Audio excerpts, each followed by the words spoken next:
Hello viewers, আসসালামু আলাইকুম। Baby মম unique ওয়ার্ল্ডে আপনাদের সবাইকে আবারও স্বাগত জানাচ্ছি। দূরের এবং কাছের যে যেখান থেকেই আমার আজকের এই ভিডিওটি দেখছেন, সবাইকে অসংখ্য ধন্যবাদ জানাচ্ছি। ফ্রেন্ডস, আজ আমি আপনাদের সাথে মুড়ি দিয়ে অন্যরকম একটি রেসিপি শেয়ার করতে যাচ্ছি। মুড়ি ভাজার এই রেসিপিটি করার জন্য আমি প্রথমে বড় সাইজের দুটি পেঁয়াজ ভালোভাবে ধুয়ে কেটে নিয়েছি এবং তিনটি কাঁচামরিচ ভালোভাবে ধুয়ে ছোট ছোট টুকরো করে কেটে নিয়েছি। আমার বেবি খুব একটা ঝাল খেতে পারে না, সেজন্য আমি তিনটি কাঁচামরিচ নিয়েছি। আপনারা যে যেমন ঝাল খেতে পছন্দ করেন সেই অনুযায়ী কাঁচামরিচ নিয়ে নেবেন।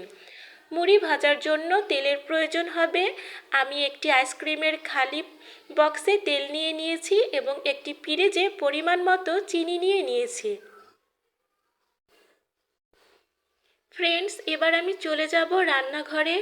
মুড়ি ভাজার জন্য আমি একটি কড়াইতে পরিমাণ মতো সয়াবিন তেল দিয়ে তেলটাকে ভালোভাবে গরম করে নিয়েছি। এবার আমি কেটে রাখা পেঁয়াজ এবং মরিচগুলোকে দিয়ে দেব।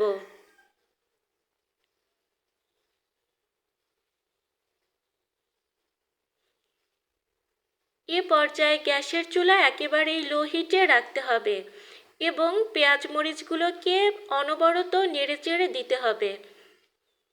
একটু সময় নিয়ে পেঁয়াজ মরিচগুলোকে হালকা বাদামি কালার করে ভেজে নিতে হবে।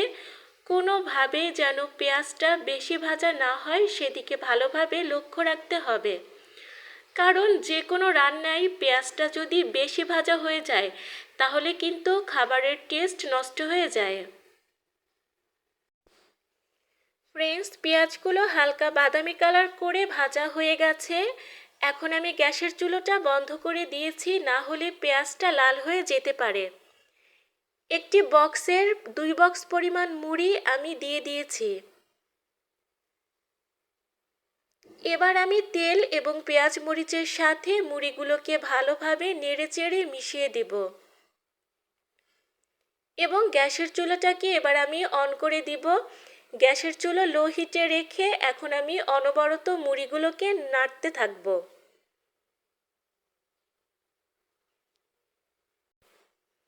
মুড়িগুলো যখন ভালোভাবে তেল এবং পেঁয়াজ মরিচের সাথে মিশে যাবে তারপরে চিনি অ্যাড করতে হবে। কোনোভাবেই আগে চিনি দেওয়া যাবে না, তাহলে চিনিটা কালো হয়ে যেতে পারে।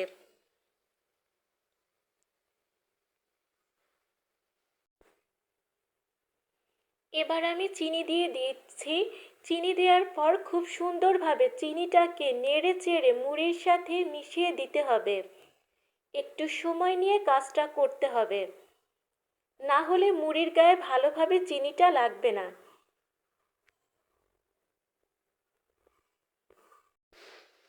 যদি নিচ থেকে পুড়ে যাওয়ার সম্ভাবনা থাকে তাহলে প্রয়োজনে গ্যাসের চুলা বন্ধ করে নেবেন।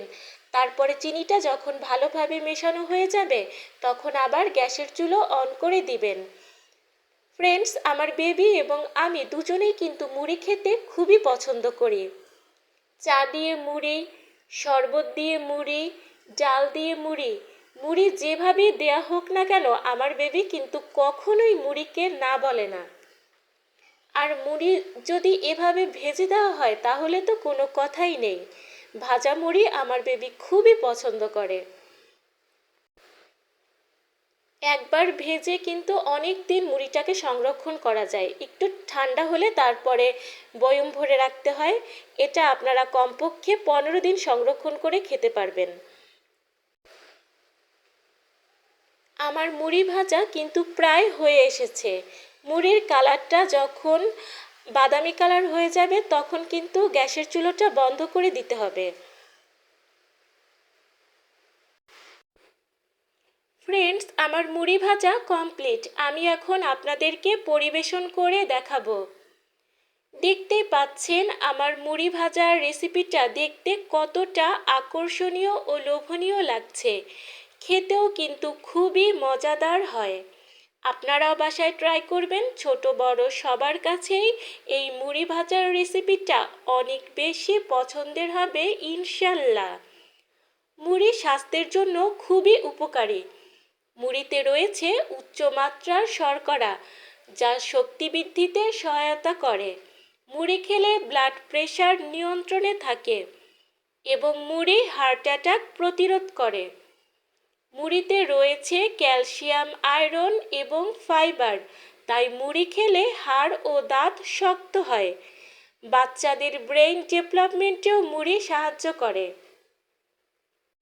তাই আপনারা আপনাদের বাচ্চাকে নিয়মিত মুড়ি খেতে দেবেন। সবাই ভালো থাকবেন, সুস্থ থাকবেন। আজকের মতো এখানেই বিদায় নিচ্ছি। আল্লাহ হাফেজ। নিয়ে আসি।